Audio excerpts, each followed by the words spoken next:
Bihar board biology के दूसरा chapter पुष्प पादपों में लैंगिक जनन sexual reproduction in flowering plant.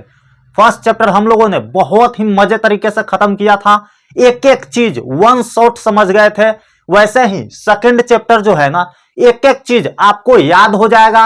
अभी इस क्लास के खत्म होते होते आप सेकंड चैप्टर को पूरा राउंड के रख दोगे, पूरा यहां से याद करके जाओगे। अब याद कैसे करवाना है ये मेरे ऊपर छोड़ दो, बस आपको क्लास में लास्ट तक बने रहना है। जो ये पुष्प दिख रहा है ना आपको फोटो, ठीक है, उतना अच्छा नहीं है क्योंकि डिजिटल बोर्ड नहीं है, हाथ से बनाना पड़ा है। तो एक एक चीज आपको हम यहां से ही समझा देंगे।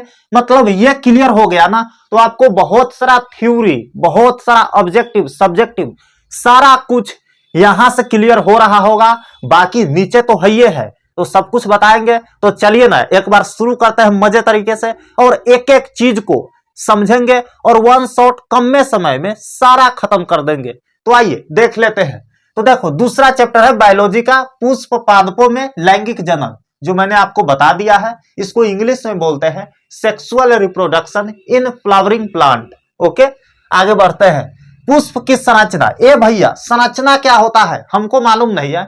संरचना मतलब होता है ना क्या क्या चीज से मिलकर एक फूल बनता है ना, क्या क्या चीज होता है एक फूल में, है ना, इसी को बोलते हैं संरचना। संरचना मतलब इंग्लिश में स्ट्रक्चर बोलते हैं, जिसको बनावट भी बोल सकते हैं। तो फूल के बनावट में कौन कौन सा अंग होता है, इसी चीज को हम लोग संरचना बोलते हैं। ठीक है, आगे बढ़ते हैं। तो देखिए कौन कौन सा अंग होता है, तो एक होता है बाह्य दल पुंज, दूसरा होता है दल पुंज, तीसरा होता है पुमंग जिसको पुंकेसर भी बोलते हैं, और चौथा होता है जायांग।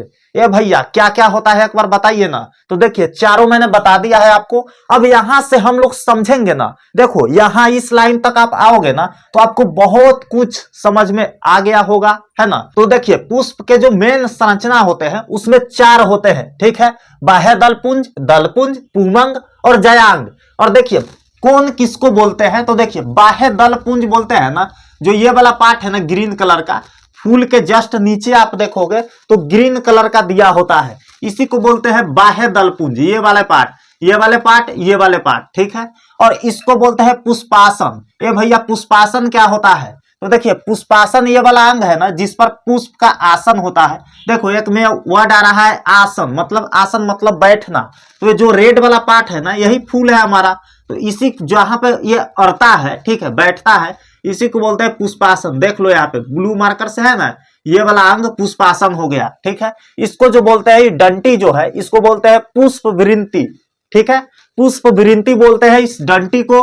और इसको जो बोलते हैं दल पुंज बोलते हैं। ए भैया ये दूसरा कलर हो सकता है, बिल्कुल हो सकता है, लेकिन ई वाला दूसरा कलर नहीं होगा। इस सब फूल में आपको दिखेगा ग्रीन ही, ठीक है, ये वाला सब फूल में आपको ग्रीन ही दिखेगा, दोनों साइड है, ठीक है, ग्रीन ही दिखेगा। और ये वाला उजला फूल भी हो सकता है, बैगनी फूल भी हो सकता है, पीला फूल भी हो सकता है। तो ये वाला अलग अलग कलर का हो सकता है, जिसको हम बोलते हैं दलपुंज। और जो इसमें से निकला हुआ है ना, जो इसमें से निकला हुआ है ऐसा और भी हो सकता है, ठीक है, और भी ऐसा हो सकता है। जो ये दोनों है, ये दोनों है, इसको बोलते हैं पुमंग, ठीक है, इसको बोलते हैं पुमंग। और जो बीच का पार्ट होता है जिसमें ऐसा ऐसा भी रहता है, इसको बोलते हैं जायांग, ठीक है। अभी आपको उतना अच्छा समझ में नहीं आया होगा, लेकिन बहुत कुछ आपको यहां से क्लियर हो गया होगा कि किसको क्या बोलते हैं। ये वाला दोनों हरा रंग ही रहेगा, इसका कलर चेंज नहीं होता है। और ये वाला का कलर चेंज हो सकता है, जिस कलर का फूल है उसका दल पुंज उसी कलर का होगा, है ना। और इसको बोलते हैं पुमंग, ठीक है, इसको बोलते हैं पुमंग। और बीच वाले जो पार्ट होता है, ये वाला पार्ट, ये वाला पार्ट, ये वाला पार्ट, इसको बोलते हैं जायांग, ठीक है। और इसको पुष्प विरिंती डंटी को बोलते हैं। और जिस पर पुष्प आसन किया हुआ है इसको बोलते हैं पुष्पासन। ओके, आगे यहाँ पे देखते हैं बाह्य दल पुंज क्या होता है। तो आपको पता चल गया होगा कि ये भैया यही है ना बाह्य दल पुंज। तो देखिए यहाँ क्या लिखा हुआ है, यह पुष्प का प्रथम चक्र होता है जो हरे रंग का होता है। बिल्कुल, यह पुष्प का प्रथम चक्र है, ठीक है, प्रथम चक्र है जो कि हरे रंग का होता है, ठीक है। दूसरा देखते हैं दल पुंज क्या होता है। तो दल पुंज देखिए ना, यह पुष्प का दूसरा चक्र होता है। देखिए इसके जस्ट बाद, ये पहला चक्र हो गया, इसके जस्ट बाद ये है ना जो दल पुंज है ये अलग अलग कलर का हो सकता है, मैंने आपको बताया है।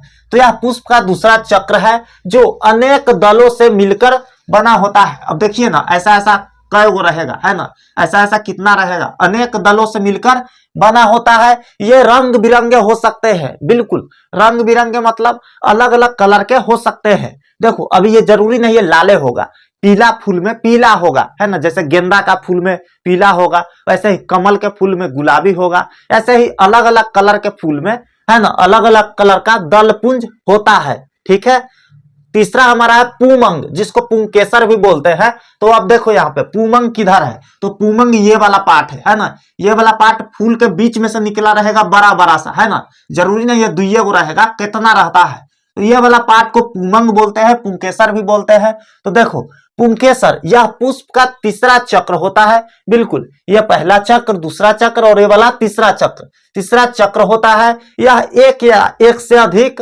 पुंकेसरों से मिलकर बना होता है। हाँ, ये जरूरी नहीं है, किसी किसी में एक भी रहेगा, ये किसी किसी में एक से अधिक रहेगा, मतलब जितना ज्यादा ही हो सकता है, इसी को बोलते हैं पुंकेसर। पुमंग पुष्प का नर भाग होता है, बिल्कुल यह मेल वाला भाग होता है, नर भाग, है ना, नर वाला भाग होता है, यही अंदर जाएगा, यह होता है फीमेल वाला भाग, है ना, मादा वाला। चौथा हम लोग देख लेते हैं, चौथा हमारा जयांग, है ना, जयांग यह पुष्प का चौथा भाग व आखिरी चक्र होता है, बिल्कुल यह पुष्प का चौथा भाग व आखिरी चक्र होता है। अब देखो यह पुष्प का चौथा भाग है ना, पहला ये, दूसरा ये, तीसरा ये चौथा है, यह पुष्प का चौथा भाग होता है। यह पुष्प का मादा भाग होता है, बिल्कुल ये मादा भाग और ये नर भाग, है ना, ये मादा भाग ये नर भाग, ये दोनों मिलकर के, है ना, ये दोनों मिलकर के वतिकाग्र में जाते हैं और वहां पर, है ना, वहां पे जो होता है अन्य पुष्प का निर्माण होता है ना। एक टॉपिक है यहाँ पे परागकण। ये भैया परागकण क्या होता है, तो देखिए गौर से समझिए। परागकण नर युग्मक कोशिका होता है। परागकण जो होता है वो नर युग्मक कोशिका होता है। यह दो प्रकार का होता है, जो परागकण हमारा होता है वो दो प्रकार का होता है। पहला होता है स्वपरागन और दूसरा होता है परपरागन। ठीक है, पहला होता है स्वपरागन और दूसरा होता है परपरागन। स्वपरागन क्या होता है समझते हैं। स्वपरागन जब किसी पुष्प के पराग कोश से परागकण निकलकर उसी पुष्प के वतिकाग्र या उसी पौधे के अन्य पुष्प के वतिकाग्र तक पहुंचते हैं तो उसे स्वपरागन कहते हैं। क्या होगा भैया, प्रैक्टिकली समझते हैं। देखिए यहाँ पे जैसे मान लेते हैं एक पौधा है, ठीक है, एक पौधा है जिसमें अलग अलग फूल निकला हुआ है। ठीक है, यह एक फूल है, यह एक फूल है ना, और इसको मान ले पत्ती है। ठीक है, इसको मान लो पत्ती है। ठीक है, पत्ती है, पौधा है ना, और यहाँ पे देखो ये फूल है ना, जो हमारा ये फूल है, इसी में से निकल करके एक परागकण और इसी फूल के परागकण में समा गया तो उसे स्वपरागन कहते हैं। या इसी में से निकलकर परागकण इसी पौधे के अन्य पुष्प, जैसे ये वाला फूल में आ गया तो इसी को बोलते हैं स्वपरागन। लेकिन इसी के जस्ट उल्टा, इसी के पुष्प में से निकल के एक मान लेते हैं अलग पौधा है, एक अलग पौधा है। ठीक है, अलग पौधा है। अब यहाँ पे एक फूल है, ठीक है, अब इस पुष्प में से परागकण निकलकर दूसरे पौधे के पुष्प में जाकर के मिल गया तो इसको परपरागन बोलते हैं। इसी में से निकलकर इसी फूल में मिल गया स्वपरागन, इसी में से निकलकर इसी पौधे के दूसरे फूल में मिल गया स्वपरागन, और इसमें में से निकल के दूसरे पौधे के पुष्प में जाकर मिल गया तो परपरागन कहते हैं। परपरागन कहते हैं। यहाँ पे देखिए परपरागन में क्या लिखा हुआ है, इस क्रिया में एक पुष्प के परागकण उसी जाति के अन्य पौधे के पुष्प के वतिकाग्र पर पहुंचते हैं, इस क्रिया को परपरागन कहते हैं। बिल्कुल, इसमें क्या होता है, एक पौधे के फूल से परागकण निकल करके उसी जाति के, जैसे टमाटर के है ना पौधा, तो टमाटर के पौधे के जो फूल है उसमें से परागकण निकलेंगे और बगल वाले टमाटर के पौधे के फूल में जाकर के समाएंगे तो इसको बोलते हैं परपरागन, है ना, इसको बोलते हैं परपरागन। अब यहाँ पे देख लेते, समझ में आ गया आपको स्वपरागन क्या होता है। ठीक है, स्वपरागन क्या होता है और परपरागन क्या होता है। अब निषेचन क्या होता है, तो निषेचन को हम लोग दो पॉइंट में समझेंगे। पहला पॉइंट है नर युग्मक एवं मादा युग्मक के संयोजन की क्रिया को निषेचन कहते हैं। बिल्कुल, नर युग्मक जब एक नर और एक मादा आपस में संयोग करते हैं, है ना, उस क्रिया को क्या बोलते हैं, निषेचन कहते हैं। ठीक है, दूसरा पॉइंट है पुष्पी पौधों में आंतरिक निषेचन होता है। बिल्कुल, जो पुष्पी पौधे होते हैं, मतलब जिस पौधे में पुष्प होते हैं उसमें आंतरिक निषेचन होता है, मतलब अंदर अंदर ही निषेचन होता है। तो उम्मीद है आपको सारा चीजें समझ में आया होगा। अगर कहीं भी डाउट है तो वीडियो को फिर से बैक करके देख लीजिए, एक एक चीज आपको समझा दिए हैं, आपको समझ में आ गया होगा। ऐसे ही मजे से तैयारी करने के लिए इस चैनल को सब्सक्राइब करके रख लीजिए, एग्जाम तक आपका साथ निभाएंगे। जो भी क्वेश्चन बताए थे ना गेस करके, सारा के सारा एग्जाम में छप गया है, टकरा गया है। प्रूफ जा करके आप इस चैनल के शॉर्ट वीडियो में देख सकते हो। एकदम 14-15 को क्वेश्चन टकराया है, 2 नंबर वाला 20 गो में से, है ना, और 5 नंबर वाला 6 क्वेश्चन में से 4 से 5 क्वेश्चन सब में टकराया है। तो एकदम गर्दा उड़ जाएगा, जो बताएंगे वही एग्जाम में आने वाला है। फिलहाल पढ़ते रहिए, सारा चैप्टर को देखिए। बगल में इसका प्लेलिस्ट है, अदर वीडियो आप इसी सब्जेक्ट का जाकर के उसमें आप देख सकते हैं। तीसरा चैप्टर, चौथा चैप्टर का बगल में क्लिक कीजिए और जाकर के देखिए। तो चलिए मिलते हैं आपसे नेक्स्ट वीडियो में। बाकी love you all, bye bye.